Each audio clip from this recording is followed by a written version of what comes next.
first day of class actually. Where at? It's at a place downtown where they like train us for going into like business internships and stuff.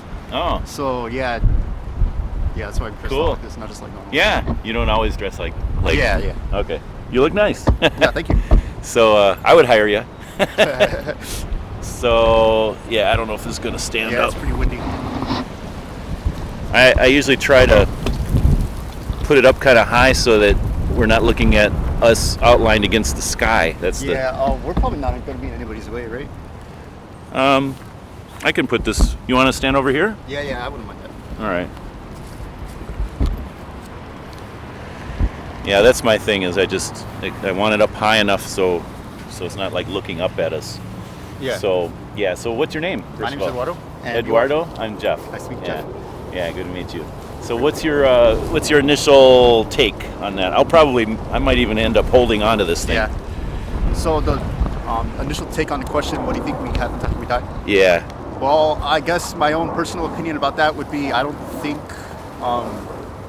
it would necessarily be good to try to say we can know or think we know, only because, well, it's a completely different experience. It's not like you have any certain point of saying, oh yeah, I'm familiar with this to know that it's going to be there. It's like when you read a book, you know how to read. You can read one book through another book. You can read the letters, but it's not the same way. You have no idea. This is a totally different experience. Yeah, exactly. Yeah. So that's wise. That's a good approach to take. Yeah. Okay. So, but do you have some ideas about it, hopes about it, beliefs? Would you say you believe in that there is a life after this one? Well, what I would say I have a pretty good certainty about is that you could probably think that people would still be conscious, because you can never, like, if you think about it, you can never recall a moment in which you're unconscious. Like, sure, you go to sleep and then you're unconscious. Yeah. But from your own memory, for all you know, you're still seeing something, like you dream or whatever. Yeah. Or you wake up. Like, there's never a moment in your consciousness in which you say, oh yeah, I remembered that nothing happened here, because you're always seeing some sort of thing, whether it's being except for sleep. before we were born, right? Yeah, certainly, except for that. Yeah.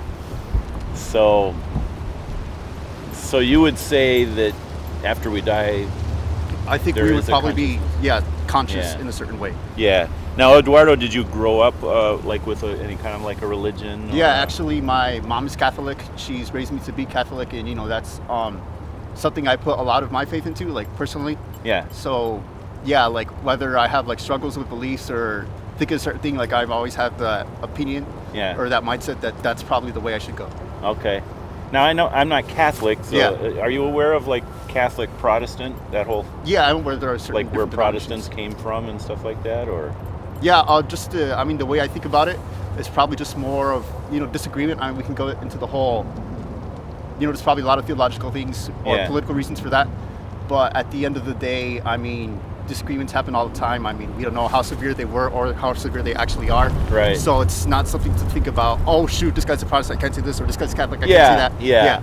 It's just, I'll just tell you this, so there are differences in the traditions and stuff, but for me as a Protestant, the primary source of, say, authority as a, like, what do I believe, would be the Bible, right? Yeah. Catholics believe in the Bible, but for most of their history most people didn't have Bibles, and so they developed a tradition of, well, we better, since we don't have Bibles or maybe can't even read them, we better rely on the priest and his interpretation of the Bible and the church's interpretation of the Bible. Yeah, exactly. And so there's a stronger tradition of let's follow the church teaching as opposed to let's read the Bible for ourselves and see what it says. And so a guy named Martin Luther came along, and he said, no, we should be looking at the Bible. Yeah. And so he was like, he put these protests, they're called the 95 Theses on the church door, and so they became known as Protestants, protesters, right? So protesting, some of the ways the church had drifted away from what the Bible was teaching. So, so that's kind of the difference. But, so, do you? So, as a Catholic, and I imagine, I have talked to other Catholics before, and it's kind of like it's okay to not know. In other words, there's like the divine mystery, right? how do you feel about that? Do you feel like would you want to know what the Bible teaches, or do you want to just like say, and I guess my initial question, what do you think happens after this life? The Bible does give some pretty clear answers, right? Yeah.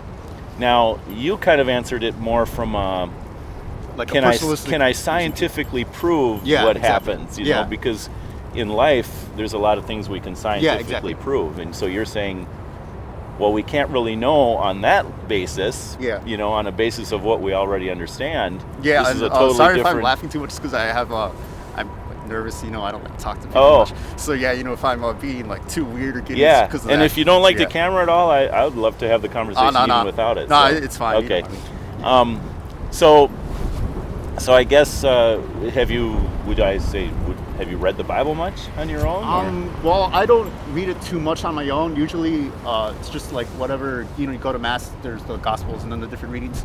That's primarily where I get the Bible. Sometimes, on very rare occasions, I'll be inspired to look at it myself.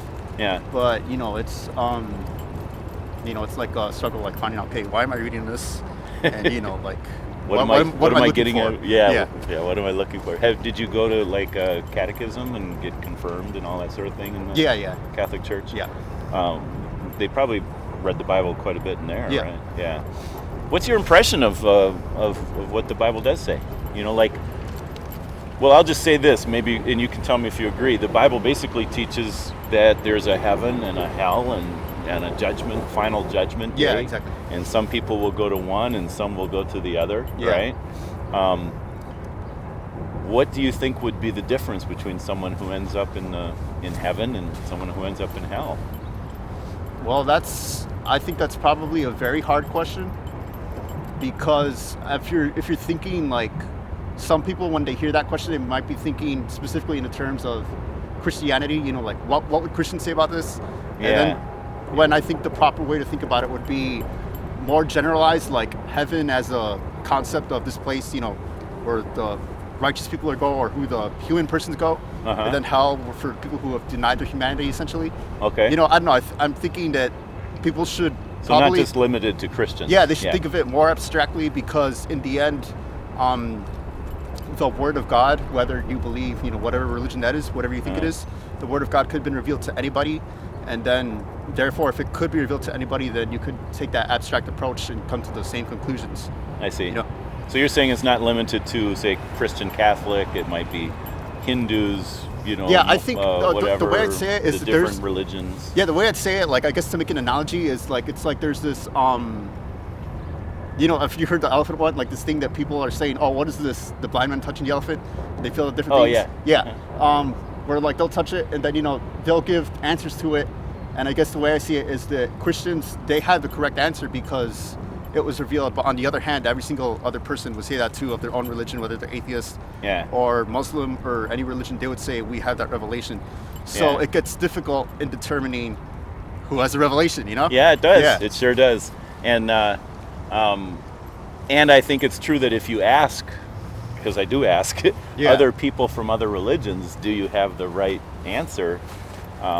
A lot of times they will say, I mean, that's why they believe what they believe. They believe it's the way, you know. A lot of times I think they're not even aware of what Christianity teaches. Yeah. And so me as a Christian, I do try to help people realize, you know, what the gospel says, you know.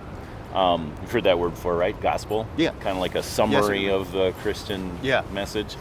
I want to offer you a different way of looking at it. Okay. Because I know a lot of people. Tell me if you get too cold. I know it's kind of cold out, or if you're, you know, like it's going too long. I think I'm fine. I can make it kind of quick, but so a lot of times people have a problem, and it sounds like you've done some thinking about this too. Yeah. That Christianity is kind of exclusive. So in other words, we talk about heaven and hell, and we talk about Christians going to heaven, right? Yeah. And then we wonder, well, what about all the people who aren't Christians? Yeah, exactly. Right? Yeah. So that's the big question. And so another question to ask is,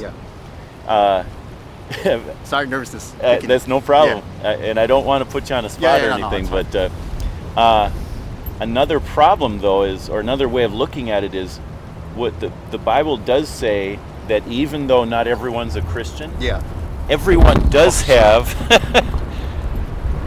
I usually have here we go. Yeah. Just do that. The Bible does say that everyone has a moral conscience. Yeah. And so we're all given this, God's law in our hearts. We know right from wrong. Generally, we might disagree on the details, but we generally know there's a right and a wrong. And the problem, we all humanity, whether we're Christian or atheist or whatever, we all share the same problem, and that is we know the good things we should do or avoid doing, and we don't follow it. We don't obey our moral conscience, right? Yeah. And so if you look at it from that perspective, there's nobody in the world who would be innocent of sin. Yeah. Everyone has sinned. Everyone's done something they know they shouldn't do or failed to do what they should do. And so the general problem is we all will face our Creator on Judgment Day, and we all know we've gone against ultimately His commands, because He's the one that put them in our hearts. And so I, as a Christian, would say, well, how can I? Actually, all people say, well, how can I somehow justify myself? How can I be seen as righteous in God's eyes? How can I kind of earn my way to paradise or heaven or being with God, a better afterlife? And most religions teach that if we're good enough, if we outweigh our bad with our good somehow, right? Yeah. Have you ever thought of like a balance scale kind of a thing? Like, have I done enough good to go to heaven? Yeah. Most religions would teach that, it's just like a balance scale. Christianity actually teaches, it's got good news in it, but the bad news is we ought to do good anyway. Yeah. So we can't use the good we ought to do to pay for or outweigh the bad that we ought not to do.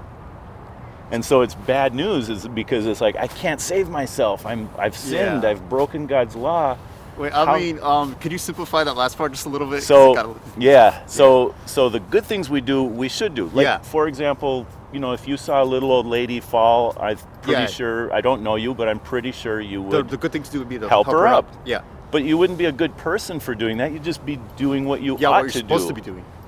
You would be a person, Yeah, exactly. You made an interesting thing. At the beginning, you said something about denying our humanity or denying our personhood. Yeah, that's my personal view about it. Like, the teaching of sin is that you shouldn't do these things because it's inhuman. Yeah. Like, whether it affects... That's exactly right. Because it affects yourself only. That's exactly right. God created us to do good in this world. And so when we don't do good, we're being inhuman. Yeah.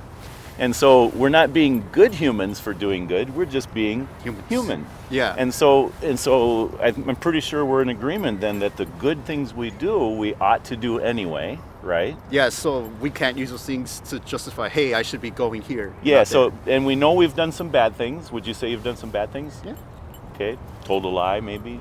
Taken something that didn't belong to you at some point in your life. Yeah, done some stuff. I mean, 10 Commandments all the way down, I've broken them all. Sounds like you've broken some or all, maybe two.